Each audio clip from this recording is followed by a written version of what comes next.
नमस्कार, आप देख रहे हैं पेप्टिक टाइम मध्य प्रदेश समाचार और मैं हूं पुर यादव। देश भर में कोरोना महामारी अपना तांडव रच रही है। देश के तमाम हिस्सों में कोरोना के मरीज लगातार सामने आ रहे हैं और चिंताजनक बात यह है कि अब देश में मध्य प्रदेश भी कोरोना के मामलों के लिहाज से 5वें स्थान पर पहुंच चुका है। पेप्टिक टाइम मध्य प्रदेश समाचार कोरोना से जुड़ी तमाम खबरों और इसके अपडेट्स को लेकर आज से 5 मिनट का एक कोरोना बुलेटिन शुरू कर रहा है। घर बैठे आप इस 5 मिनट के कोरोना बुलेटिन के जरिए मध्य प्रदेश में कोरोना की खबरों को जान सकते हैं। तो इस बुलेटिन में सबसे पहले देख लेते हैं मध्य प्रदेश में अब तक का कोरोना अपडेट। मध्य प्रदेश में कोरोना के कुल संक्रमित मरीजों की संख्या अब 1341 हो चुकी है। ये संख्या देश के 13,500 कोरोना मरीजों के लिहाज से देखी जाए तो लगभग 10% है। यानी मध्य प्रदेश अब देश में उभरता हुआ हॉट स्पॉट हो गया है। एक हफ्ते पहले तक मध्य प्रदेश में कोरोना मरीजों की संख्या बेहद कम थी, जिसके कारण मध्य प्रदेश देश में 9वें स्थान पर था। लेकिन अब सिर्फ एक हफ्ते में ही मध्य प्रदेश 5वें स्थान पर पहुंच गया है। मध्य प्रदेश में जिन जिलों में सबसे ज़्यादा खराब हालात हैं, हम उनकी जानकारी भी आपको देंगे। लेकिन सबसे पहले देखिए कि 1341 मरीजों में से अब तक किन लोगों ने जान गंवाई है।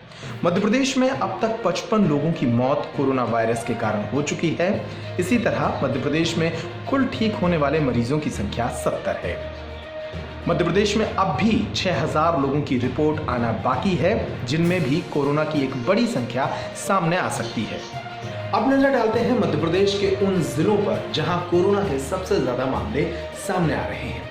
इन जिलों में सबसे ज्यादा ऊपर जो स्थिति है वो भोपाल और इंदौर की है। खासतौर पर इंदौर में सबसे ज्यादा मामले सामने आ रहे हैं। इसके अलावा 5 जिलों की खबरें, 5 जिलों के अपडेट हम आपको बता रहे हैं। इंदौर में अब तक 707 मामले सामने आ चुके हैं। इसी तरह भोपाल में 196, खरगोन में 39, खंडवा में 33 और उज्जैन में 30 मामले सामने आ चुके हैं। ये आंकड़े 17 अप्रैल के हैं, जब उज्जैन से आगे निकलकर खंडवा और खरगोन के मामले ऊपर पहुंच चुके हैं। वैसे हम आपको बता दें कि मध्य प्रदेश के 27 जिलों में अब तक कोरोना संक्रमण से जुड़े मरीज सामने आ चुके हैं। अगर हम बात करें मध्य प्रदेश के बुंदेलखंड वाले हिस्से की, तो वहां अब तक कोरोना की जो महामारी है वो बहुत बड़े पैमाने पर नहीं पहुंची है। सागर संभाग के 5 जिले, जिनमें सागर, टीकमगढ़, दमोह, छतरपुर और पन्ना शामिल होते हैं, इन 5 जिलों में अब तक कुल 2 मामले सामने आए हैं। इनमें से एक मामला सागर जिले का है और एक मामला टीकमगढ़ जिले का है। यानी पन्ना, दमोह और छतरपुर में अब तक कोरोना संक्रमण का कोई मामला सामने नहीं आया है और ये 3 जिले कोरोना महामारी से फिलहाल तक बचे हुए हैं। मध्य प्रदेश में तेजी से बढ़ते कोरोना के मामलों को लेकर अब ताजा शोध भी सामने आ रहे हैं। इंदौर IIM की एक ताजा रिपोर्ट बताती है कि अगर मध्य प्रदेश में संक्रमित मरीजों की संख्या इसी तरह बढ़ती रही तो मई के आखिर तक ये संख्या 50,000 के करीब पहुंच जाएगी। यानी इन संक्रमित मरीजों को अगर इनके हाल पर छोड़ दिया गया तो एक विस्फोटक आंकड़ा मध्य प्रदेश में सामने आ सकता है।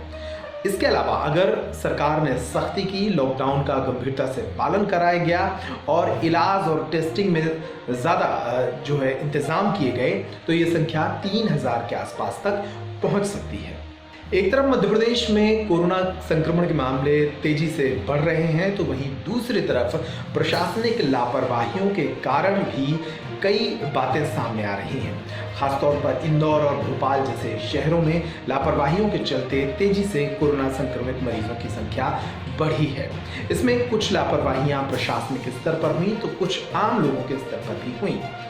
भोपाल में स्वास्थ्य महकमे के कई अधिकारी कोरोना संक्रमण से जूझते नजर आ रहे हैं। इसका कारण है इन स्वास्थ्य अधिकारियों द्वारा बरती गई लापरवाही। इसी तरह इंदौर में भी कुछ लोगों की लापरवाही का खामियाजा पूरे इंदौर शहर को भुगतना पड़ रहा है। अब इस मामले में राजनीति भी शुरू हो गई है। प्रदेश के मुख्यमंत्री शिवराज सिंह चौहान कोरोना संक्रमण के बढ़ते मामलों को पूर्ववर्ती कांग्रेस सरकार पर जिम्मा इसका पूर्ववर्ती कांग्रेस सरकार के माथे पर मढ़ रहे हैं। उनका कहना है कि पूर्ववर्ती सरकारों ने व्यापक इंतजाम नहीं किए थे, जिसके कारण ये संख्या तेजी से बढ़ी है। सुनिए शिवराज सिंह चौहान प्रदेश की पूर्व सरकार के बारे में क्या कह रहे हैं। मध्य प्रदेश में 23 तारीख तक तो टेस्टिंग हो ही नहीं रही थी। लैब नहीं थी, सुविधाएं नहीं थी, व्यवस्थाएं नहीं थी। हमने आने के बाद पूरी ताकत से ये व्यवस्था की कि टेस्टिंग की क्षमता बढ़े। एक लैब में होते थे 7 टेस्ट, बढ़ाते बढ़ाते आज व्यवस्था हमने ये कर दी कि 1200 टेस्ट हम मध्य प्रदेश में प्रतिदिन कर रहे हैं। और केवल मध्य प्रदेश में नहीं कर रहे हैं, हमने सैंपल कलेक्ट करके दिल्ली और नोएडा की लैब में भी भेजे हैं। और इसलिए मध्य प्रदेश में इस बात में कोई संदेह नहीं है कि देरी हुई, क्योंकि पहले कोई व्यवस्था ही नहीं थी, इंतजाम ही नहीं किए गए। अब हम तेजी से टेस्ट कर रहे हैं। प्रति 10 लाख की जनसंख्या पे इंदौर में 2100 टेस्ट हो रहे हैं। ये संख्या और बढ़ाएंगे। मुझे चिंता इस बात की नहीं कि पॉजिटिव ज़्यादा आ रहे हैं, क्योंकि एक एक पॉजिटिव को हम ढूंढना चाहते हैं, उनकी कॉन्टैक्ट हिस्ट्री पता लगा रहे हैं, और जिनकी कॉन्टैक्ट हिस्ट्री पता चलती है उनको क्वारंटाइन में ले जा रहे हैं। हमने पूरे इंदौर को 11 जोन में बांट दिया है, और 11 जोन में बांट के सर्वे के लिए अलग अलग टीम लगाई है।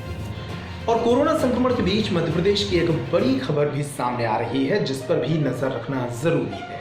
मध्य प्रदेश में फिलहाल कोरोना महामारी तेजी से पांव फैला रही है और प्रदेश में शिवराज सिंह को छोड़कर मंत्रिमंडल का कोई नामो निशान नहीं है।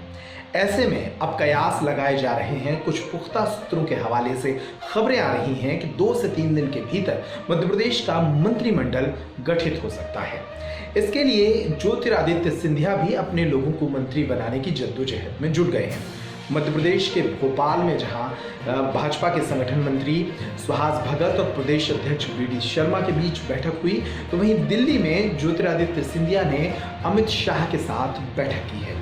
ऐसी खबरें सामने आ रही हैं कि 2-3 दिन के भीतर मंत्रिमंडल का गठन हो जाएगा। और इस गठन में जिन लोगों के मंत्री बनने की उम्मीद है उनमें गोपाल भार्गव, नरोत्तम मिश्रा शामिल हैं। इसके अलावा ज्योतिरादित्य सिंधिया के खेमे से तुलसी सिलावट मंत्री बन सकते हैं। हालांकि ज्योतिरादित्य सिंधिया चाहते हैं कि उनके 6 मंत्री जो पिछली सरकार में थे वो इसी मंत्रिमंडल गठन में चुन लिए जाएं। हालांकि सूत्र जो भाजपा से जुड़े सूत्र हैं वो बता रहे हैं कि फिलहाल कोविड-19 की महामारी को देखते हुए मध्य प्रदेश में एक छोटा मंत्रिमंडल बनाने की तैयारी की जा रही है। और अब चलते चलते इस बुलेटिन में देखते हैं आज की सबसे खूबसूरत तस्वीर। ये तस्वीर है सतना जिले के पुलिस अधीक्षक रियाज इकबाल की। सतना पुलिस अधीक्षक रियाज इकबाल कोरोना महामारी के प्रति लोगों को जागरूक करने शहर के विभिन्न हिस्सों में निकल रहे हैं। वे जब ऐसे ही एक इलाके से गुजर रहे थे तो कुछ लोगों ने पुलिस पर पुष्प वर्षा शुरू कर दी। इस दौरान एक बुजुर्ग माताजी अपने दरवाजे पर निकली और पुलिस का तिलक करने लगी। रियाज इकबाल ने उनसे तिलक कराया और उनके पैर भी छुए। ये खूबसूरत तस्वीर इस बात को बयान कर रही है कि हम कोरोना महामारी से लड़ने के लिए एकजुट हो रहे हैं। तो कल फिर मुलाकात होगी इसी कोरोना बुलेटिन के साथ। इस 5 मिनट के घर बैठे बुलेटिन में हम आपको बताएंगे मध्य प्रदेश में कोरोना का तमाम अपडेट्स। आप देखते रहिए परफेक्ट टाइम मध्य प्रदेश समाचार।